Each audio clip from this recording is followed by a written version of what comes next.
안녕하세요, 제이제입니다. 오늘은 권태기에 빠진 애인을 다시 설레게 만드는 방법에 대해서 말씀드려 볼게요. 그럼 바로 시작할게요.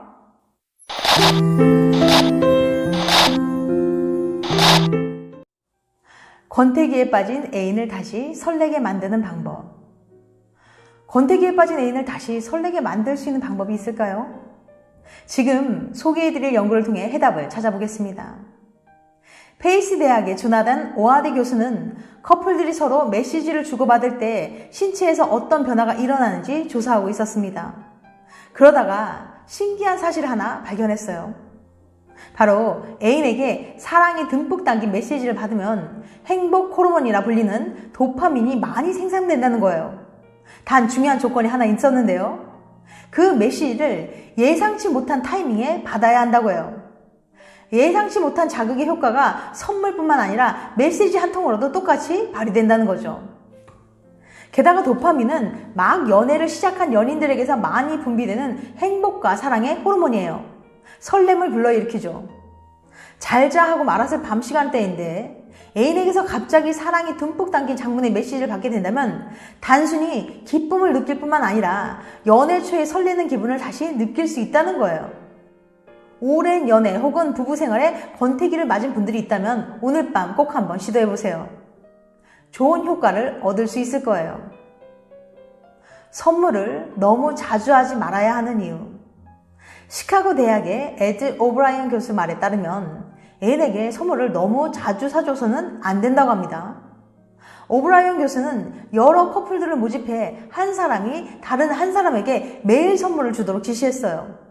그러고는 선물을 받은 사람이 느끼는 행복감을 매일 조사했는데요. 이들의 행복감은 날이 갈수록 점점 낮아졌다고 해요. 이는 선물을 받는 일이 점차 익숙해지기 때문이라고 하는데요. 행복감은 보통 예상치 못한 자극을 받았을 때 높아져요. 처음 선물을 받았을 땐 매우 큰 행복을 느끼죠. 하지만 선물을 너무 자주 받다 보면 그 자극에 익숙해지게 되기 때문에 행복감은 별로 느껴지지 않는 거예요. 이런 효과를 역이용해 볼 수도 있겠네요. 자극에 익숙해지지 않게 의외의 타이밍이나 예상치 못한 시간에 선물을 줘보는 거죠. 의외의 선물에 애인은 분명 큰 행복감을 느낄 거예요. 애인에게 인형을 선물해야 하는 이유. 노스캐롤라이나 대학의 연구에 따르면 사람은 포옹하는 순간 불안과 공포심을 떨쳐낼 수 있다고 해요. 스트레스 호르몬이라고 불리는 코르티솔 수치가 떨어져서 긴장감과 공포심이 낮아지고 차분하게 되는 건데요. 정말 신기한 게 꼭 사람을 안을 때뿐만 아니라 곰인형을 안았을 때도 비슷한 효과가 발휘된다고 해요. 다들 애인에게 나 대신이라면서 커다란 곰인형을 선물하는 이유가 있었네요.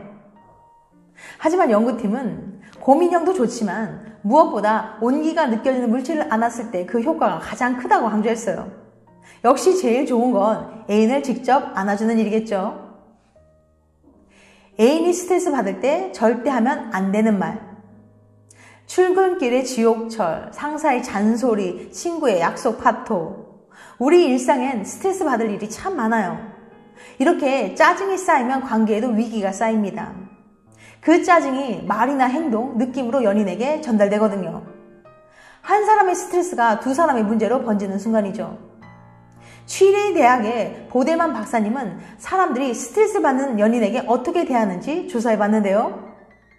크게 4가지로 나뉘었다고 해요. 예를 들어 여자친구가 최근 층간소음 문제 때문에 신경이 날카로워졌다고 생각해 봅시다. 막 위에서 둥둥둥 으아 또 시작이야 막 여자친구가 이렇게 고통받고 있어요. 그럼 첫 번째, 조언하기. 여자친구가 층간소음 때문에 나 너무 힘들어. 남자친구가 찾아보니까 환경부 이웃사회센터에서 조정도 해준대 라고 답하는 거죠.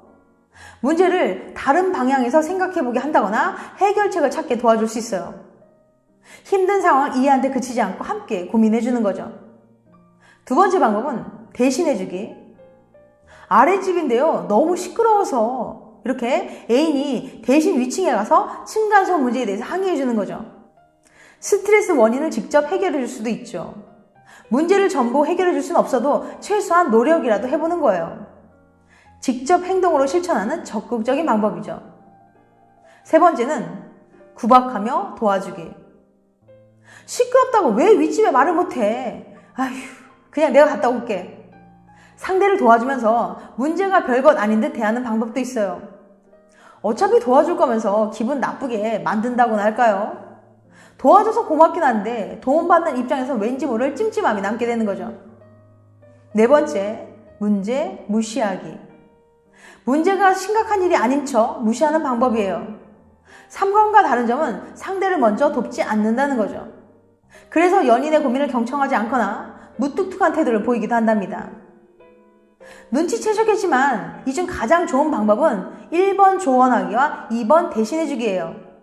한국 부부 807쌍을 대상으로 진행된 조사에서도 이러한 경험이 많을수록 결혼 만족도가 더 높게 나왔어요. 이 방법들이 나머지 방법보다 좋은 이유는 바로 공감 때문이에요. 내가 얼마나 힘든지, 이 문제가 얼마나 중요한지 충분히 이해한다는 느낌이 들거든요. 솔직히 말하면 일상적인 스트레스는 누가 돕는다고 해도 해결되지 않는 일이 많잖아요. 하지만 누군가가 나를 공감해준다는 사실만으로도 스트레스가 해소되기도 하죠. 고민을 들어줄 사람이 있다는 것, 나를 생각해주는 사람이 있다는 것, 그 자체로 힘을 얻게 되니까요. 물론 말이 쉽다는 거 잘 압니다. 그래서 연인이 예민할 때마다 어떻게 할지 모르겠다는 분들께 최소한의 가이드라인을 드리려고 해요. 첫 번째, 상대방의 신호를 무시하지 마세요. 눈치를 보면서 기다리기만 하면 안 돼요. 특히 한 달 이상 지속적으로 반복되는 스트레스라면 지금 당장 움직여보세요. 스트레스 때문에 많이 힘들어하는 연인에게 안 되겠어, 우리 뭐라도 하자, 이렇게 말하는 거죠. 두 번째, 별일 아니잖아, 신경 쓰지 마 라는 어설픈 위로는 그만. 상대의 부담을 덜어주려는 의도는 좋지만 이러한 대처 방법은 그다지 좋은 효과를 내지 못합니다. 상황에 충분히 공감해주고 함께 해결책을 찾아보려는 태도만 보여도 평균은 하신 거예요. 힘들었겠다, 같이 방법을 찾아보자, 이렇게 말하는 거죠. 세 번째, 적극적으로 나서서 도와주세요. 물론 애인의 모든 스트레스를 해결해 줄 수는 없을 거예요. 하지만 작고 사소한 행동이라도 널 위해서 내가 노력하고 있다는 메시지를 보여준다면 당장은 피곤할지라도 장기적으로 두 분 관계에 큰 양분이 될 거예요. 여러분의 행복한 연애를 응원합니다. 지금까지 권태기에 빠진 애인을 다시 설레게 하는 방법에 대해서 말씀드렸어요. 다음엔 더 재밌고 유익한 영상을 찾아뵐게요. 끝까지 시청해주셔서 감사합니다. 다음에 또 봬요. 안녕.